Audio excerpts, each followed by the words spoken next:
NEET की तैयारी के लिए सिर्फ आपने खुद को डेडिकेट कर दिया था। ना आपको दोस्तों से मतलब था, ना आपको मोबाइल फोन से मतलब था, यूट्यूब से मतलब था, इंस्टाग्राम, किसी चीज से। याद करो शुरुआत के वो 1 महीना याद करो जब तुमने जी जान से मेहनत की थी। क्या दिन थे वो, कितनी अच्छी नींद आती थी, कितनी खुशी थी तुम्हारी जिंदगी में। दर्द था पर खुशी थी। बॉयफ्रेंड गर्लफ्रेंड को आप अभी के लिए किताबों अपना बॉयफ्रेंड या गर्लफ्रेंड माने, इन्हीं के साथ मैक्सिमम समय बिताएं। कुछ और सोचने का समय ही ना बचे, इतना व्यस्त हो जाए इन सब चीजों में, तो अपने आप बॉयफ्रेंड गर्लफ्रेंड का डिस्ट्रैक्शन आपकी जिंदगी से निकल जाएगा। आप सिर्फ तैयारी कर रहे हो अपने दिल को दिलासा देने के लिए। एक मीडियोकर तैयारी से नीट में आप सेलेक्ट नहीं हो सकते, क्योंकि सिलेक्शन का रेशियो बहुत खराब है। मैं ये नहीं कह रहा पेपर बहुत टफ है, पेपर आसान आता है, कट ऑफ ऊपर जाता है, सिलेक्शन का रेशियो बहुत खराब है। तो मीडियोकर तैयारी से कुछ नहीं हो सकता। सर जब हमारी क्लासेस चलती है तो हम अपने अंदर से तो कुंडी बंद कर लेते हैं, पेरेंट्स को ये बोल के कि हम भैया पढ़ाई कर रहे हैं, हमें डिस्टर्ब मत कीजिएगा। आपकी ताकत सिर्फ आप कितना अच्छा पढ़ पाते हो इससे नहीं है। एक बच्चा बहुत बढ़िया उसकी कैपेसिटी है रटने की, बहुत बढ़िया कैपेसिटी है उसकी न्यूमेरिकल करने की, वो जीत जाएगा गारंटी नहीं है, अनलेस एंड अनटिल उसका बिहेवियर अच्छा नहीं हो। अगर उसका माइंड ऐसा है कि वो किसी की भी बात से इन्फ्लुएंस हो जाता है और डिप्रेशन में आ जाता है, वो कितना ही अच्छा पढ़ने वाला हो, क्या वो सेलेक्ट हो सकता है? यस और नो?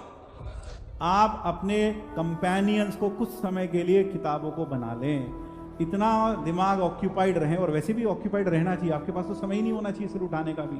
क्यों? क्योंकि आपके पास मैथ्स भी है पढ़ने के लिए, फिजिक्स भी है पढ़ने के लिए, केमिस्ट्री भी है पढ़ने के लिए, केमिस्ट्री में भी 3 चीजें हैं केमिस्ट्री में पढ़ने के लिए, तो आपके पास तो सिर उठाने की भी फुर्सत नहीं होनी चाहिए। तो खाली दिमाग आपके पास है ही नहीं कि आप किसी बॉयफ्रेंड या गर्लफ्रेंड के बारे में सोच सकते। बट सर जब क्लास स्टार्ट होती है तो हम अपना वीडियो, यहाँ पे तो वीडियो की जरूरत नहीं है, बट हाँ जूम पे जो क्लासेस आपकी स्कूल की होती हैं तो video of, microphone of, in fact sir उस स्क्रीन को ही मिनिमाइज करके हम कुछ और काम करना स्टार्ट कर देते हैं। हाँ सर्वेश सर से भी बात हो रही थी, ऑल्सो एन एक्सपीरियंस टीचर, 16 साल पढ़ा रखा है उन्होंने। तो उन्होंने एक बड़ी चुभने वाली लाइन बोली, बहुत चुभ कि तैयारी तो बच्चा बड़ा मस्त रहता है, ये वो हाँ ये भी कर लेते हैं, ये छोड़ देते हैं, ये कर लेते हैं, छोड़ देते हैं, मतलब बड़ा मस्ती से जीवन जीता है। और जब रिजल्ट आता है ना तो उसके बाद सारी मस्ती खत्म होती है। मतलब वो ऑफलाइन के टीचर बता रहे थे कि रिजल्ट के बाद फिर वो अपने पेरेंट्स के साथ आता है, सर मैंने कहाँ गलती की।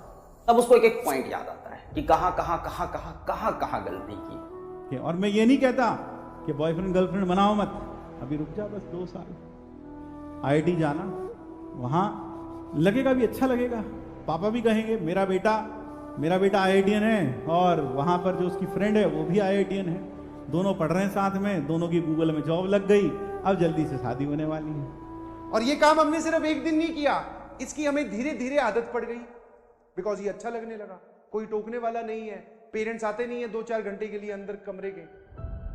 तो यार बाद में रिपेंड करने से अच्छा है दोस्त यार अभी पढ़ाई कर। तो अगर अभी तक नहीं कर रहे थे तो बेटा यहां से 13 घंटे पर डे की पढ़ाई स्टार्ट करो, 13 आवर्स पर डे।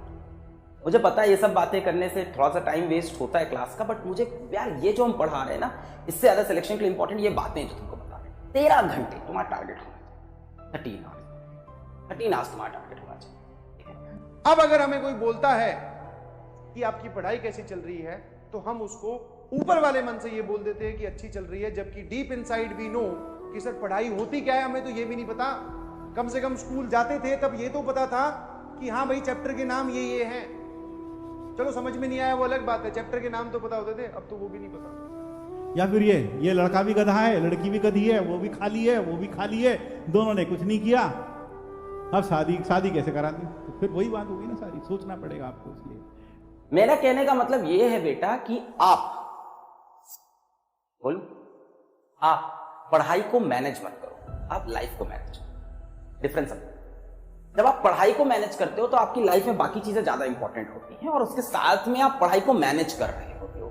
इस तरह से पढ़ाई मैनेज, इसको कहते हैं मैनेज। जब आप पढ़ाई करते हो तो आप लाइफ मैनेज कर, है ना, कि सुबह के 12 बज गए आप ब्रश करना भूल गए, ये कहते हैं लाइफ मैनेज हो रही है। अच्छा चलो 12 बजे ब्रश कर लेंगे, मैनेज हो जाए। खाना खाना भूल गए, शाम के 4 बजे खाना खा लिया, लाइफ मैनेज हो रही है। सोना ही भूल गए, रात को 2 बजे सो रहे हैं, किसी तरह से चलो 2 से 8 सो लेंगे, इसको कहते हैं लाइफ को मैनेज करना और पढ़ाई करना। आप में से ज्यादातर लोग इसका अपोजिट कर रहे हो, आप पढ़ाई को मैनेज करते हो कि चला लेते हैं यार 4 घंटा अभी पढ़ लेंगे, 2 घंटा तब पढ़ लेंगे, फिर सो जाएंगे। क्योंकि आप ऐसे करके पूरा क्लास 11th निकाल दोगे, घर वालों को बेवकूफ बना, फिर आप ऐसे ही क्लास 12th भी निकाल दोगे, किसी ना किसी दिन तो तुम्हारा रिपोर्ट कार्ड चेक होगा ना भाई। पहले कुछ बनिए, फिर ये सब चीजें आपके ऊपर अच्छी लगती हैं करते हुए। अगर बिना कुछ बने, बिना कुछ एक हद तक, एक लेवल तक पहुंचे आप ये करते हैं, तो फिर तो जिंदगी बर्बाद ही बर्बाद है। किसी ना किसी दिन तो जवाब देना पड़ेगा। हाँ, वो दिन आज नहीं है, चलो वो ठीक है, वो दिन आज नहीं है कि आज आपको किसी को उठकर नहीं बोलना कि आपके कितने नंबर आए, बट किसी दिन तो बोलना पड़ेगा। उस दिन क्या बोलोगे? Sometimes to build your skill you need your behavioural changes. और वो खुद को पता होता है, खुद को पता होता है। कोशिश करते रहिए। मैं आपको कहता हूं ना, कोशिश करने वालों की रियली दिस ट्रुथ। दौड़ते रहिए, रेस में दौड़ते रहिए। कोई बात नहीं, मैं तुम्हें सही तरह, जितने लोग यहाँ कमरे में बैठे ना, इनकी गारंटी ले सकता हूं मैं। ईश्वर करे तुम सब आईआईटी में जाओ, हो सकता है कोई आईआईटी पहुंचे, कोई एनआईटी पहुंचे, सच्चाई है ये। पर मैं कह रहा हूं तुम असफल नहीं होगे अगर 12-14 घंटे पढ़ते हो तो रोज। तो इससे पहले कि बहुत देर हो, प्लीज वापस अपने आप को ट्रैक पे ले आइए और ये सब नॉनसेंस छोड़ दीजिए।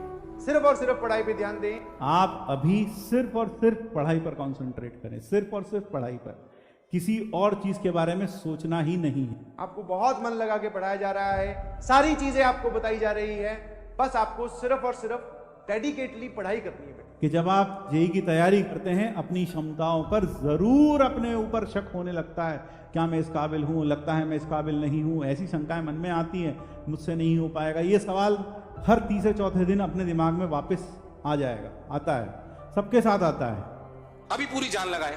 ये जो तुम मेहनत कर रहे हो ना अभी 12-14 घंटे की, ईमानदारी से कह रहा हूं ये बेकार नहीं जाएगी। इसे फोकस्ड होके करिए। हाँ, तुम्हें ऐसा लगता होगा कि सर ये पढ़ाई कर करके हम लोग तो दीवारों में ही, फिर पढ़ाई में सिमट के रह गए, बाहर कब जाएं? कोई बात नहीं, सब्र करो, टाइम आएगा। करके रहूंगा, जब तक तोड़ेंगे नहीं तब तक छोड़ेंगे नहीं, बस। जो सोचते हैं दीवारों और किताबों में सिमट के रह गया हूं, जो सोचते हैं दीवारों और किताबों में सिमट के रह गया हूं, थोड़ा सब्र करो, तुम्हें एहसास दिला देंगे और तुम्हारी जिंदगी को ख्वाब से बड़ा बना देंगे। है ना? जैसे कई बच्चे कहते हैं सर शेड्यूल क्या होना चाहिए पढ़ने का, किस टाइम पढ़ूं, क्या ब्रेक लूं। ये नहीं सोचना है, तुम्हें ये सोचना है कि सांस कैसे लेनी है, समझ रहे हो? तुमको बाकी चीजें मैनेज करी, तुम्हें सोचना है यार खाना कैसे खाना है। क्या खाना खाते वक्त भी मैं रिवीजन कर सकता हूँ? हाँ, हो सकता हूँ, मैं कर सकता हूँ कि खाना खाते वक्त मैं एक काम करूंगा, यहाँ पे एक लिस्ट खोल लूंगा अपनी फॉर्मुला शीट और रिवीजन करते करते खाना खा लूंगा।